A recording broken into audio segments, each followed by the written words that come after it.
Welcome to the new series of Pint Perspective, the inclusion podcast from Greene King.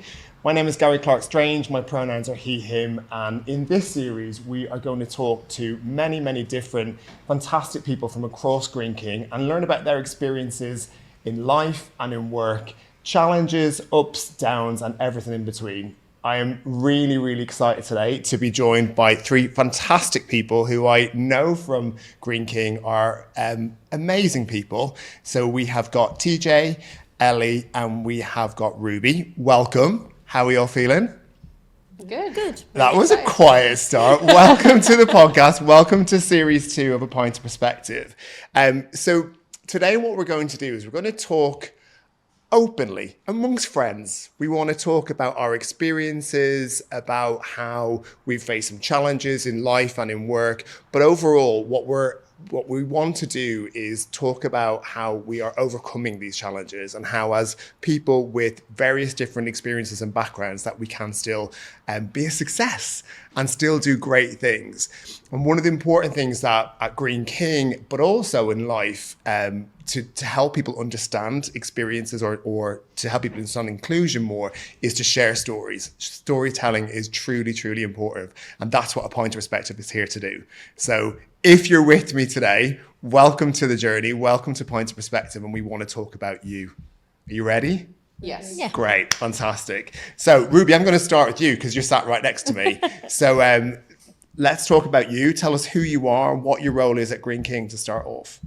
So I'm Ruby, Hi. obviously. I work for Greene King in the Pub Partners division. Yeah. I've been with Greene King now for 4 years. I work in recruitment, but it's not the typical recruitment. So we recruit for franchise, leases and tenancies. Okay. And I'm aligned to franchise. So when I come back from maternity leave, I left the North and Scotland and went over to franchise and sort of have been doing that since. So Wow. So how long have you been working for Greene King? 4 years. 4 years. Yeah. Fantastic. And you were recently diagnosed with MS. Yes. When was your diagnosis? Last year, Last year. officially. Officially. Yeah. Okay. I think it was May. Okay, so you're about a year into Yeah. your diagnosis now. I'm going to be really honest. Actually, I don't really have much of an understanding of MS. It's not something I've had exposure to, as in knowing people who have been diagnosed with it. Earlier today, I'm going to shamefully admit that I Googled it to try and get an understanding of what MS truly meant. But to help people understand more, can you give us a bit of a brief background into your diagnosis and what that means to you? So before my diagnosis, after I had my daughter, about 6 months afterwards, I started to get really weird sensations in my hands. And you know when you go back and forth to the doctors, and it's like, oh, it's repetitive strain injury, it's this, it's that, it's this. And I thought, oh, okay, but it's not going away. And it got worse. Okay. So it's like sensory symptoms in your hands. It's different for everyone, obviously. So that carried on for the course of nearly 2 years while I was going through the process. I got passed around the houses, as you do, unfortunately, and I got to see a paramedic who didn't like what she was seeing. Okay. So she referred me to an MSK professional, and they sent me for an MRI, and that's when they found lesions on my spine. And then after the lesions on my spine, they sent me for a brain scan where they found further lesions on my brain. Okay. And then there's there's a sort of a criteria for diagnosis in the UK. And I think I might have to double check this, but it's called a McDonald's criteria, I believe. So you have to meet certain things before you get a diagnosis. And my final stage was the lumbar puncture. So I had a lumbar puncture and it was positive. So then they was able to diagnosed me with MS, but essentially there are different types of MS. I have relapsing and remitting MS. What does that mean? So I can have a relapse and then I can go into remission. Okay. And then I might not relapse for X amount of time, sort of thing. So basically my understanding of MS, it could be different to other people, but it's my body attacks my nervous system. Yeah. So when I have a relapse or a flare, I can lose functions. I can struggle with sort of like the sensory symptoms. I've also had cognitive symptoms. So sometimes my speech can be affected. Not today. Hopefully not. Definitely not today. But you might find me get like silly things, like if I was looking for a potato peeler or something, like I could get stuck on the word and be like, that thing, and then I need someone to help me with my wording because I just go a bit blank. Okay. And then if I'm talking and say if someone was to like interrupt, not in a bad way, but just to keep the conversation flowing, if I lose, I've already planned out in my head what I need to say, and it takes me that bit longer to say it. Yeah. So if I'm interrupted, sometimes I go blank. And has that always been there? So do you think, again, because I don't fully understand MS, is this something that has developed over time with your body or just wasn't diagnosed? I think it's developed. Yeah. Because apparently sometimes, depending on where the lesions are, it can block certain parts of your system. Okay. Sort of thing. So I think the lesions on my spine, were more aligned to affecting my left-hand side. Yeah. And unfortunately, I'm left-handed. So when I first got the symptoms in my hands, I was just due to go back to work from maternity leave. And it was really sort of upsetting me and worrying me that I couldn't write. Okay. Because I'm old school. I like to write notes and just go about my day with a pen and paper. And I really pushed with the doctors because I thought, I can't hold a pen, I can't write, and I'm not right-handed. And I tried, and it didn't work. No. How else has it affected you? So now that you're, I guess, 12 months down the line with your diagnosis, what's the daily effects of you of this diagnosis when you aren't in remission? So when I'm like, they sort of say like your worst day sort of thing, that could be me not being able to do anything. Okay. So like basic self-care, basic care for my daughter, because I do have a small child. How old is she now? She'll be 3 in May. Wow. So, but obviously at the time that I was going through what was a relapse that I didn't know was a relapse, she was 6 months old. And then I was also battling with becoming a mum, not knowing what to do, and struggling with my mental health. Okay. So that's a lot. Yeah, it was a lot, but I sort of see it as when it's sort of like, aside from the MS, when I had my little girl, and then I realised that, it wasn't just baby blues. Yeah. And I was diagnosed with postnatal depression, PTSD after the not so nice birth experience that I had. After I sort of overcome them challenges, when I was going through, I didn't initially know that they was sort of like pegging me towards MS as such. I was just going through different have a scan, do this, do that and stuff. I think when I accepted what had happened with my birth and my daughter and how I was feeling in myself, I definitely had a better outlook to when I got diagnosed with MS. Me, before my daughter, if I'd got an MS diagnosis, I would have gone completely the other way. Okay. But after having my daughter and I got the MS diagnosis, I was kind of like, I have a child and I'm a mum, and unfortunately... So your priorities are changed? Yeah, it's not unfortunately, but when you're a mum, you don't have time to be unwell. Okay. You don't have time for you, not time for yourself, but you're there for someone else and you're raising someone. So I sort of got the diagnosis and I was like, right, okay, what am I going to do with this? In hindsight, do you think that's better for you that it happened then when you were in that mind space to do that? Yeah, because if I was diagnosed with MS prior to having my little girl, I wouldn't have had children. Why? Because I wouldn't have wanted to be a burden to my children. If I'd known I had MS before I had my daughter, I would have said no children, because I know the pressures. I've got a friend, her mum has MS, but she unfortunately is bedbound. Okay. And has carers and everything like that. And my friend cared for her mum when she was a teenager. If I knew I had MS, obviously it's not, it's not, there's different types of MS and obviously different sort of indications of how bad you can be. But I wouldn't have wanted my child to be my carer. Yeah. Because in my eyes, I think I don't want to steal my child's childhood. So, yeah, if I'd have known prior, it would have been no children. But obviously I had a child, then I was diagnosed, so it was either sink or swim. Yeah. Which happens to a lot of us in challenging situations. It is that fight or flight, sink or swim mentality. You just crack on. What an incredible story. I mean, personally, I've learned more in the last 10 minutes talking to you about MS than I ever knew. So thank you for sharing it. We are going to come back and talk to you later on. But TJ, you've also had a recent diagnosis last year again, right? Or 2 years ago. 2 years ago. So your diagnosis was adult autism. Yes. Talk to us about your experience. Welcome to the podcast, by the way. Yes. And tell us about your experiences. So I was diagnosed in February 2022 with autism spectrum disorder. Okay. Specifically what was previously called Asperger's, which is now an outdated term. It's not used anymore. It's now... I didn't know that. Yeah, so they outdated the term because it's got not a particularly good history behind it. Yeah. And there's a lot of... It tends to separate different types of people, whereas autism is on a spectrum, so it kind of... Calling it autism spectrum disorder allows to cover everyone and put everyone together. There's no high functioning, low functioning. Everyone is all together, just depending on where you fit in the spectrum. So I was diagnosed in February 2022 with that. Yeah.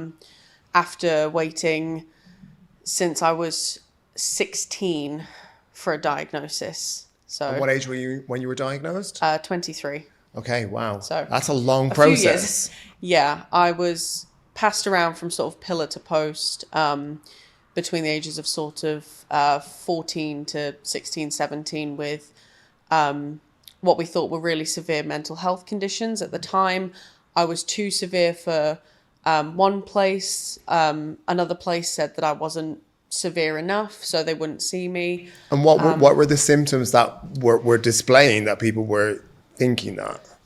It was, at the time, it was sort of anxiety and depression, and then sort of having random outbursts of sort of anger, being very closed off sometimes. But when I was filling in all of the sort of forms you get for mental health, some of it wasn't adding up quite right. I was looking really severe on some of the sort of more concerning aspects. So when they ask about things like, do you have any plans to sort of take your life? Those were quite severe answers. But then it was like, can you sit down and enjoy a good book? And I was like, yeah, I can enjoy a good book. And they're like, that didn't really fit with depression. Because I could still enjoy things, but I was still having some very concerning episodes. So after sort of being passed from different sort of systems, they landed on personality disorder. And I went to see the psychologist to get the diagnosis for that.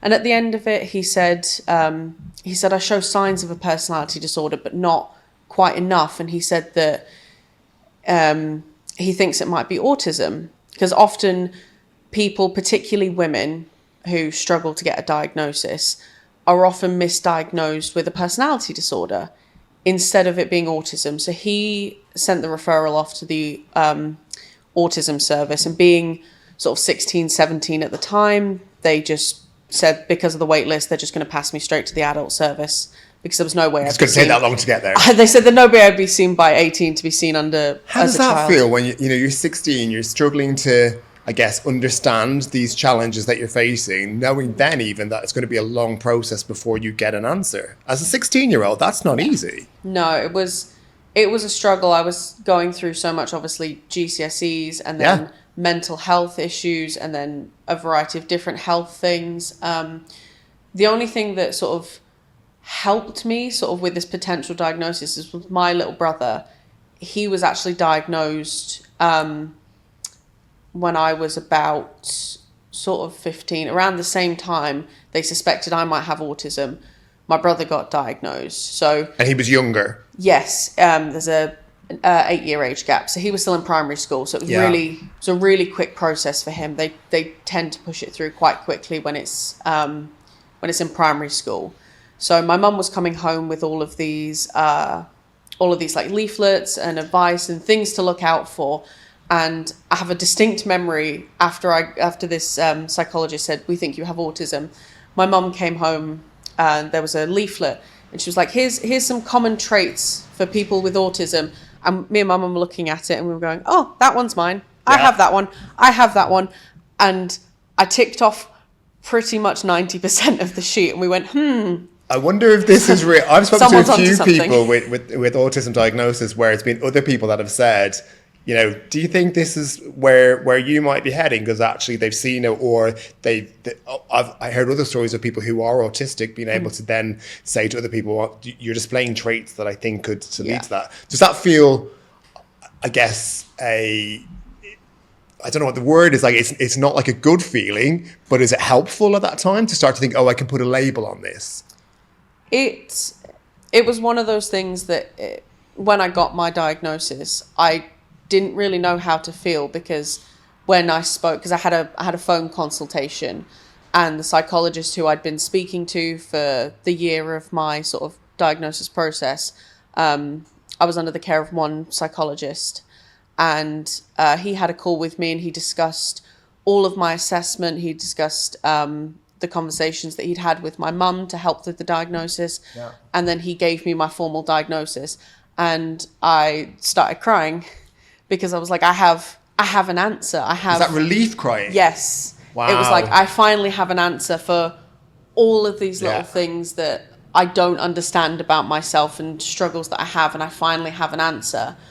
And then about 10 minutes later, I was like, the imposter syndrome kicked in. I was like, do I actually have autism? Is that me? I mean, I've heard of imposter syndrome before, but never with a diagnosis like that. It's one of those things that it creeps up every now and then, and it'll be one of those things. For me, it normally creeps up when people talk about accessibility and what needs do you have. Yeah. Because within Greene King, my line manager, he's absolutely fantastic when it comes to my needs. He checks in with me, and he's always ready to help with any accessibility or needs that I might have. And sort of the first time that it was asked of me, I was like, I don't know, I'll just get on with it.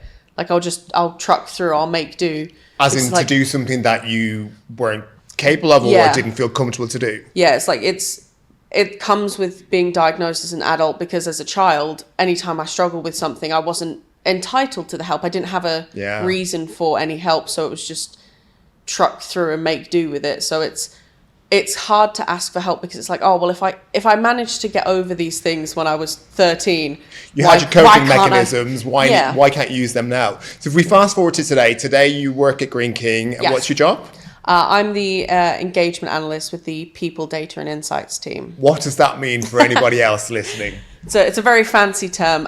So my job is all about surveys and the data that we get from them. So we run quite a lot of surveys throughout the whole company for either ad hoc business. We have monthly surveys that we send out. So one's for sort of joiners and leavers. And we have two sort of main surveys that go out company-wide twice a year. So you're getting the insight of 38,000 people who work from Greene King on a regular basis. On the reg. And I am in charge of organising them from start to finish, from the initial data for all of our participants, making sure it's organised, making sure it's right, making sure we've got the right people. We're not including anybody that's left the company. Making sure that make sure people are sat in the right place. Does everyone have the right manager? Does everyone have a manager listed? Or have we got John Smith who sat somewhere by himself and doesn't need to be there. He needs to be somewhere else. I'm taking it you like data. I do. I can see it in your face. You're smiling as you talk data. Do you think your diagnosis and maybe has no impact at all, but does it help you in this type of role where you are surrounded by data, or is there challenges that come with that? How does it affect you? So for me, I've always been very data driven. I love being able to go and look at a spreadsheet and pick out sort of points that are wrong and go looking for things. You're talking about my idea of hell right now. TJ, go on. I absolutely love it. I love getting to work with spreadsheets and data to the point where when I was 18 and I'd left school and I was looking for a job, my mum worked in the same secondary school that I went to. And in the summer they have they have all the mock exams. Yeah. And they have to input the numbers into a spreadsheet. And that's part of my mum's job because she works with the exams office. And so she's got papers from all of the kids from year 11. She's got to input the teacher's scores. So someone's got 1 at question 1, you got 2 points at question 2. She's like, I don't want to do this. And I was like, give it to me. And I'd sit there, I'd spend my summers inputting data for my mum because I'm like, this is great. This is so much fun. Getting to put numbers in a spreadsheet. I was so happy. I love that. It helps with I'm sure work. your mum loved it as well. Oh yeah, she's quite happy to get help where data's concerned. But yeah, getting to look at the scores post-survey, I get to analyse those. Yeah. So getting to compare them and looking at, this was last year's, how have we improved? And getting to compare the data, it's great fun for me. I love looking at data. Fun. Data and fun. You're definitely speaking a different language to me, but we'll come back to that in a bit. I'm going to come back and talk more generally with everyone, but I want to move on to talk to Ellie, our last member of the group today. Welcome to the podcast as well. Before we start, Ellie, talk to us about who you are, what's your job title, what do you do at Greene King? I'm Ellie, and I am the Learning Content Advisor. So I work in the digital design team in L&D, and I look after all of the content that is on our LMS, which is called TAP. And I make sure What's an LMS? a learning management system. Learning management system. Okay. So yeah, as is called TAP, and I look after all the content to make sure it's relevant, up to date, and there's nothing like old, out of date on there, as well as communicating it out to the business so people actually know that we've got cool content out there. Okay, and that's for a big group of people to be spreading content out. Yeah. Wow. Okay. No pressure. Yeah. And talk to me about Ellie. So I obviously have spoken to you a number of times, and I know there's been some mental health challenges, let's just say, in your history, in your past. Yeah. How does that show up on a daily basis with Ellie doing that job, being a learning content advisor? What do we see on a daily basis from you? So people think that I'm really confident, I'm outgoing, I'll talk to anyone, which is right, I will. But then coming away from those conversations, it's the overthinking, it's what did I say? Did I say the right thing? And then you always get strung up on a word that you might have said wrong, a sentence like, oh, how did I come across? I'm very upfront, I say it as it is. I don't know if that is probably a trait of anxiety at the same time, because I need to protect myself. Yeah. And it's also that line between I don't care what I say, but I do care underneath. But yes. At the time of saying it, I don't care. The 48 hours later, when you're still going it through your brain, that's when you're caring. Yeah. Yeah. It's really interesting when, we hear people talk about these different traits that we have. None of these are obvious, right? And like you say, everyone will look at you and go, oh, outside confident exterior, but inside it's that overthinking. I'm also diagnosed with general anxiety disorder, and all I can say is, from experience, it's exhausting because that overthinking is you're constantly replaying everything in your head, and where you are portraying. It is everything. It's everything from driving down the road, being on a motorway, not knowing what the person next to you is going to do, and stuff like that, and your home life, and I don't know, it's everything. How does that affect you in terms of how you are able to perform in your job, in work? What is the impact of that on you when you're constantly doing that overthinking? Sometimes I'm sat there and I don't do anything at all apart from stare at the screen, because I'm like, oh my God, there's so much to do. And like my line manager, she probably doesn't even know I've got anxiety, but she does today.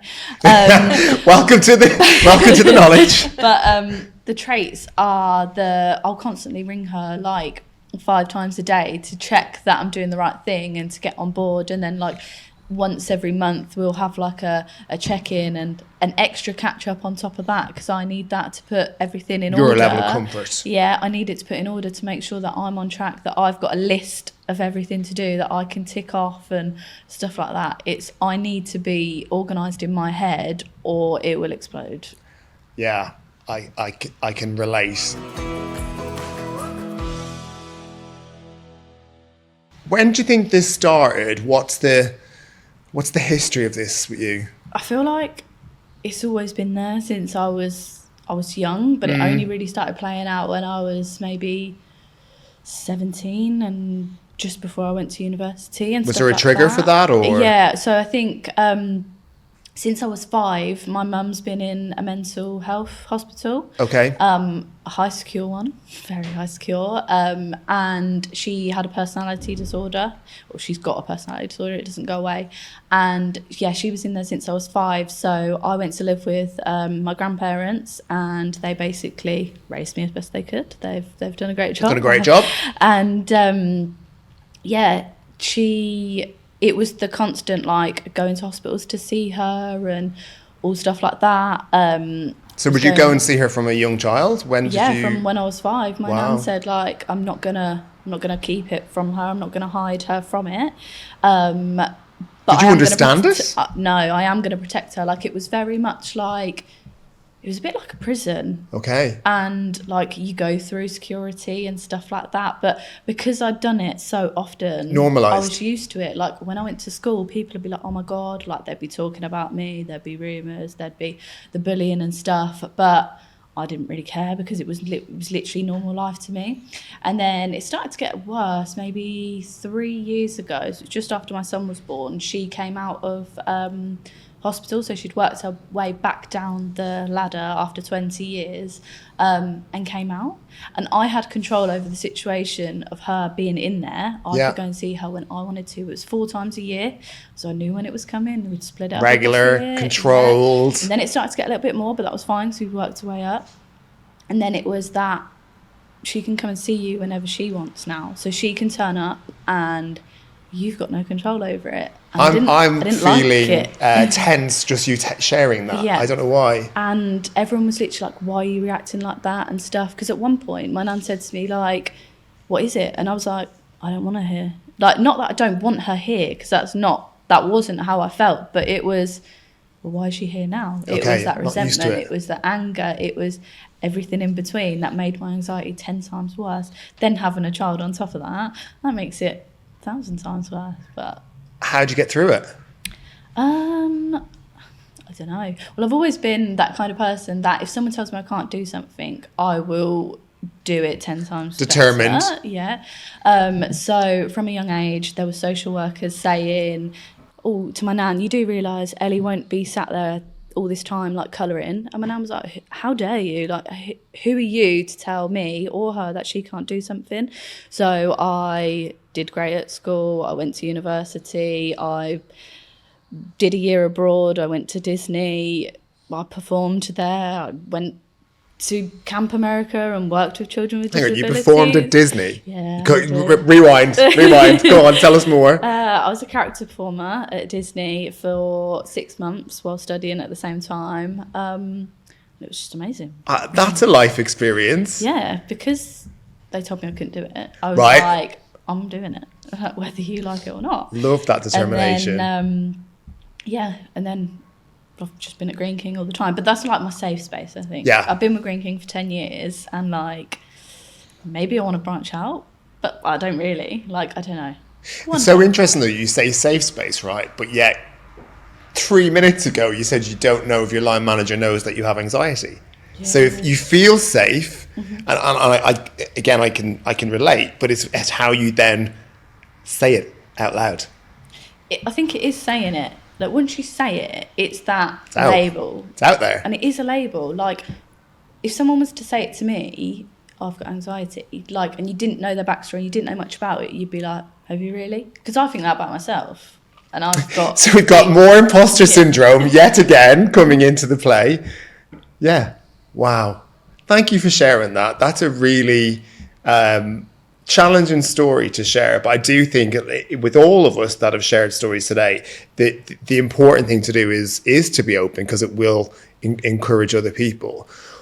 I guess for some of you who listen to this just with audio, so you won't get to see the people, but the real thing that I always find with all the conditions we've talked about today is they're non-visible, right? You can look at people, you wouldn't necessarily know the history or the diagnosis that's gone on. Why do we think it's important to share these stories? I think it sort of goes, for me, it goes back to sometimes it's more than meets the eye. Yeah. So sometimes if I'm struggling with my speech, or I've got really bad fatigue because that's part and parcel of my condition, or maybe I can't walk as far as some other people and I might need a lift, or I can't do the stairs. I think sometimes, you know, some people might think I'm being lazy, but then if I say to them like, oh, I've got MS, I have these struggles, it's usually, oh, I'm so sorry, because they've made a prejudgment potentially. Yeah, their bias has played out. Yeah, and then they apologise for it. But one of them things, I've said it to you before, when people say to you, oh, I'm so sorry, it really grinds me. Yeah. Because usually you say, I'm so sorry when someone's passed away. And when someone says, I'm so sorry to me when I've got an illness, I think, well... It's not like, oh, we feel sorry for you, rather than actually... Yeah. You know. And I say, it's nothing to be sorry for. You didn't give me the condition. Like... It's not me being awkward either, but it's just sometimes when you hear, so, oh, I'm so sorry, oh, I'm sorry to hear that. And it makes me feel uncomfortable. And the more I hear it, the more I'm like, oh, don't be. Like. So what should somebody say then? So, because it's really interesting, right? Because I think that is a bit of a natural reaction with anything where you'll want to show your, I guess the word is sympathy, but it's not the right word. Empathy, maybe. What should they say? Maybe thanks for sharing. Yeah, or simple. What does that mean? Or ask relevant questions. Or maybe how could I help you? Or is there anything we can do differently? It's so interesting, isn't it, where a word plays so differently to just turn that, I guess, that sorry term into something more positive. Yeah. How that would make you feel as an individual, because that's what you are as an individual. Yeah. And you're also different to everybody else, right? Yeah. I don't want it to be negative all the time. Like, it's bad enough as it is, and I'm just stomping through. So when I hear little things, I think to myself, well, no, we can change this. Or, you know, rather like than say, oh, that person's lazy, that person's weird. Why don't you put yourself in their position? Does anyone else feel the same? Like, has anyone ever reacted to your diagnosis or how you are with kind of the, oh, sorry to hear that reaction, or how would you feel if someone did? For me, I don't really get I'm sorry. I get a lot of people that sort of give you the look and they're like, are you sure? It's like, I'm pretty sure that I'm autistic, and they're asking you for clarification. It's because it goes back into that whole you don't look autistic, or if they think back to people that knew me back in, I don't actually think anybody that I knew in secondary school knows I'm autistic. Like with you saying about anxiety, everyone knows now. Yeah, it's out there. Everyone knows. If anyone from secondary school is listening, you'll now know I'm autistic. But a few people that I did tell that I was still in contact with, it was a case of, I wouldn't have guessed that. And it's normally either that, it's like, oh, I wouldn't have guessed that, or they'll think back and they'll pick out like one little weird thing that I would have used to do, and they're like, okay, yeah, I can now see it makes that. sense. Like for me, one of the big things with me is I have it's called echolalia. What's that? It's a really, really fun thing. It's normally where you copy or mimic sounds. Okay. And another part of my autism, I have tics. It's more familiar with Tourette's, but for me, it's to do with sort of almost like a shock for me. And it's things like I will twitch, or my head will twitch, and I make little sounds. And I tend to copy sound. So if I hear something interesting, like an interesting sound, I will sit there and I will do that sound, sometimes unconsciously. But it's things like when I was a child or when I was in school, if you hear a really catchy advert, sometimes it gets stuck in your head, and sometimes you'll sit there and be like, yeah, okay, sing it in your head. But I would sing it out loud on repeat for a solid 10 minutes. How did the people react when you were doing that? Very annoyed. If you were to ask my mum, I can guarantee if you were to say, did TJ ever make weird noises as a child? There is one instance she will 100% go to, is her first thing, is when I was about 8, I had an obsession with this clicking noise. You know, you normally see it with horses when they click, they go, yes, to call horses. I did that constantly, all of the time. I would just walk around making that clicking noise. No idea why. I didn't know I was doing it. I just walked around clicking, and it drove my mum nuts. And she would be like, stop doing it. And I'm like, I'm not. You don't even realise you're doing it. I didn't know I was doing it. And then so that's something that I have. So for me, it's like people are either going to be like, I didn't know, or they'll pick out some really, really weird and very clearly autistic, stereotypical autistic thing and be like, okay, yeah, we can see that.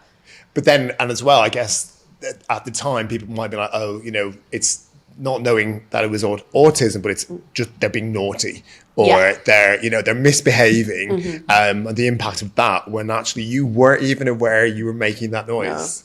No. Wow. Yeah, it's really, I guess that's a challenge as well, where people make an assumption of what they think how you will behave, and it's not true. Yeah, absolutely. Ellie, talking about, you were talking about anxiety, but also about, your experiences with your mum growing up. And I do think it's something that is being talked about more and more, but I still think there is, to our own admission today, probably a bit of a taboo about this subject. Why do you think it is important for us to be open about these things and say the words that you said today, which is out loud on a podcast, that, you have anxiety? Why is that important? Because you never know what the person next to you is dealing with. And you really don't know. You come to work and you are a certain person at work, and it's not until you get close to people and you start chatting and you learn things and you go, oh, and then you really do learn what they are like and stuff like that. And some of the traits that people have, people are like, oh, they act like that because of that. Like sometimes I haven't got the patience. I've not got the patience. And that is a typical sign of anxiety, because it's like you've bottled it up so much and then all of a sudden you just let it out. And then the person at the other end takes that hit and they're like, oh my God. And then you're like, a few days later, you're like, I'm so sorry. But they're not aware of that because they don't deal with it on a day-to-day basis. And it's probably a lot more common than you think it is. Like, for example, if someone's standing at the front of a room and then all of a sudden they're like, I can't do this, like people just think like, oh, what is wrong with them? Like, how embarrassing. But it's not embarrassing. It's the fact that they're anxious. Yeah, but also because maybe sometimes perception is that they're going to, somebody who's with anxiety it'll be visible, right? You'll see it. This is a really kind of bad way to describe it, like that person shaking in the corner, like who looks like they're anxious. Actually, you can still be performing, but also have anxiety going on in the background and be overthinking everything. It's why it's so important to talk about it. I guarantee that there'll be somebody out there listening specifically to you today, Ellie, who thinks, firstly, that it's a brave thing to say it out loud, which it is, which it shouldn't be, but it is in current day. But also probably like what we've talked about, they might be recognizing traits and think, okay, maybe that is things that I say and feel. It might lead them to go for a diagnosis. It might not. It might just make them feel more comfortable.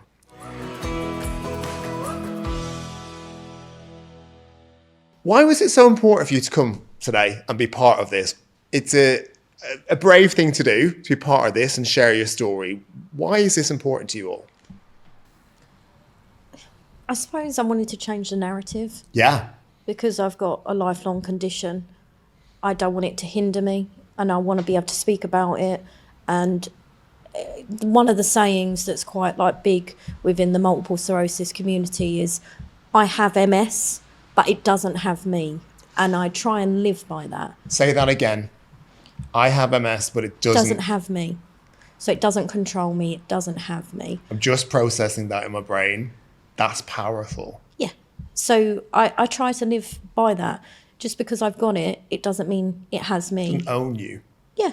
So it's sort of like taking back power. I know that sounds really bizarre, but I want to be in control of my own destiny. It sounds like a Pokemon movie.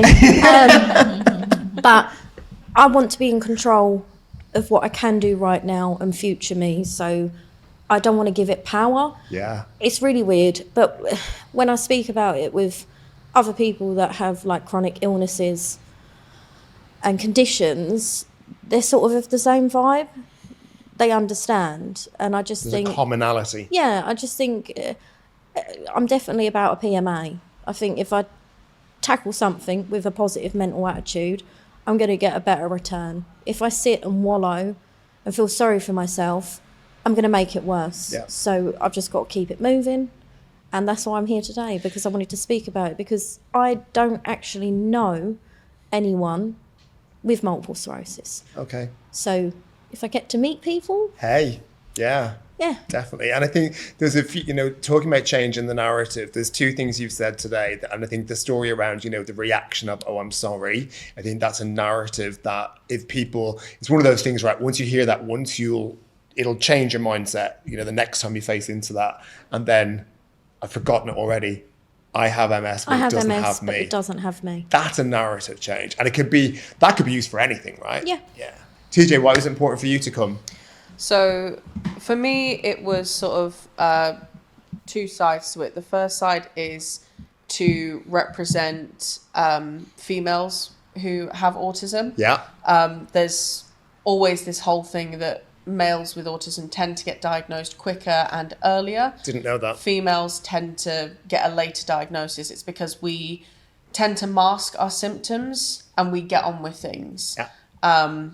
So that was one of the things I wanted to show and represent, that there are women who have autism and that it's okay to get that diagnosis and to be comfortable with that, and that it's okay to ask for help, which plays into the second part, because I had been masking my symptoms and kind of trucking along all the way up until I got this diagnosis. And then I got the diagnosis and I realised I don't have to, because masking is a very exhausting thing. Yeah. Having to try and do all these social things. Eye contact, I cannot stand eye contact most of the time, but I wouldn't have known that. I know that. that's a trait of autism, but yet today you've given eye contact with me the whole time. So that's something you've been consciously doing.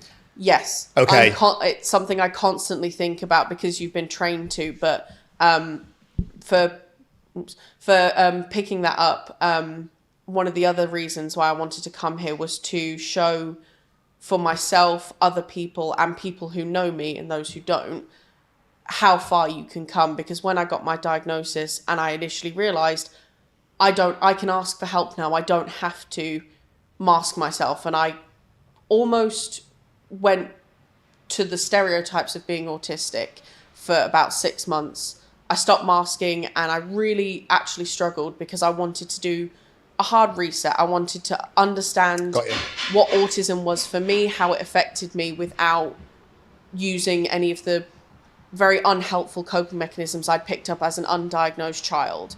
So since getting my diagnosis, and the one person I have to sincerely thank is my partner, he has been so incredible. Give him a shout out. Come on, share him. Hi, Gavin. You always speak so positively about him, so give him a shout out today.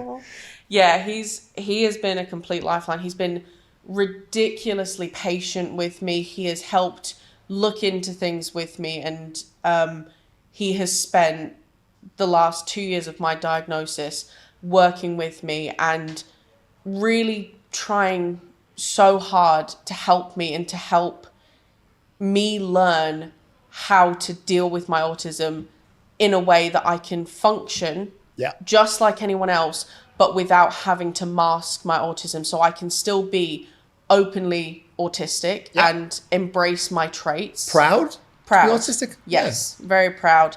Traits like when I get really excited, I don't do sort of the stereotypical like hand flapping, but I get, we call it happy feets. My feet I start doing this with my feet and I get all excited. And so you're like banging your feet on the floor? Yeah. And I used to be really ashamed of that because it seemed sort of very childish and very weird thing to do. And now if I get excited, we encourage that in the house. Love that. We encourage happy feet, and it's something I do unconsciously, and then he will say, oh, you're happy, you have happy feet. And I'm like, yes, I do. And it makes me proud because I can embrace all of my traits, but I'm not in a positive way. I'm not hindered by them anymore. I use my autistic traits to make them my strengths. And that's what I wanted to come here and show, is that we all have, all autistic people have different traits, but we all share them in some way. Someone will share echolalia with me, some people will share tics. but it's a case of showing that they don't have to be a hindrance. You can learn how to make them into a strength, and you can learn how to be proud of them. Well, thank you so much for sharing them today. Happy Feet is going to live with me now. There we go. Ellie, why was it important for you? To put it bluntly, to show that like mental health isn't a joke. No, like, it's not. Why is it always that it's always the last thing? Like when someone's not here anymore, it's, oh my God, we could have done so much to help. Yeah. And you're like, yeah, great, but it's too late now. Have compassion. So why can't we do it while they're still here and make them feel like they do want to live? Their life is great. Like there's so much you can achieve. I could have been a 5-year-old girl and not achieved anything because I could have just sat in myself pretty much and just been like, oh my God, I can't do anything because I can't leave the house because I'm so anxious, people are going to think this of me and stuff. But I did the complete opposite, and I did go out there, made friends for life, and well, have a child, and I don't want him to feel like I felt.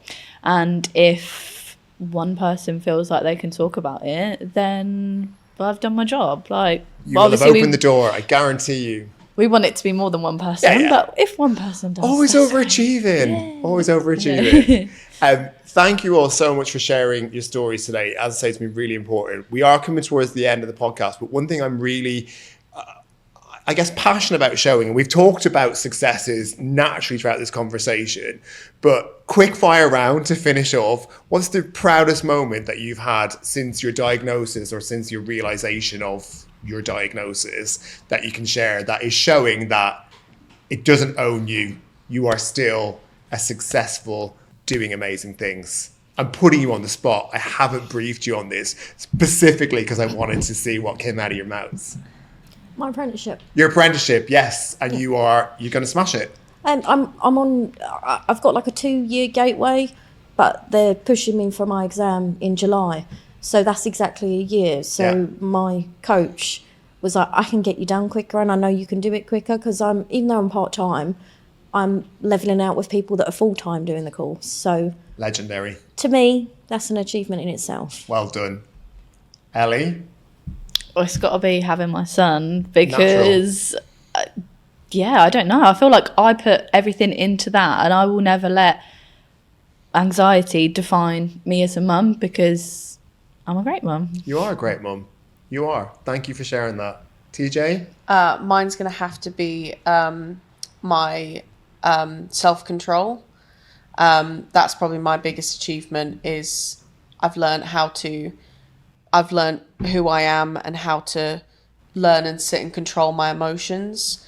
And that's probably my biggest achievement now is that I'm learning how to sit with myself and be comfortable and sort of be by myself. My partner goes on a lot of work trips, so it's hard to go through sudden changes and be by myself. So learning to be able to be comfortable by myself and learn with my emotions and to sit with them and work through them by myself is something I'm very proud of. What an amazing way to end what was a really incredible conversation with you all. The power of your stories is incredible. As we said throughout, these aren't things that are necessarily visible to the eye, but your strength to come and share this and be part of our experience, and also to be part of, all of you are part of our ability network within Greene King, which is empowering voices of many, many people who've got different diagnosed disabilities, different diagnoses and different challenges in life, and you are representing them all incredibly. So thank you for being part of it. Thank you for coming and being part of season 2 of A Pint of Perspective, and thank you for sharing your story. Thank you for having us. Thank you.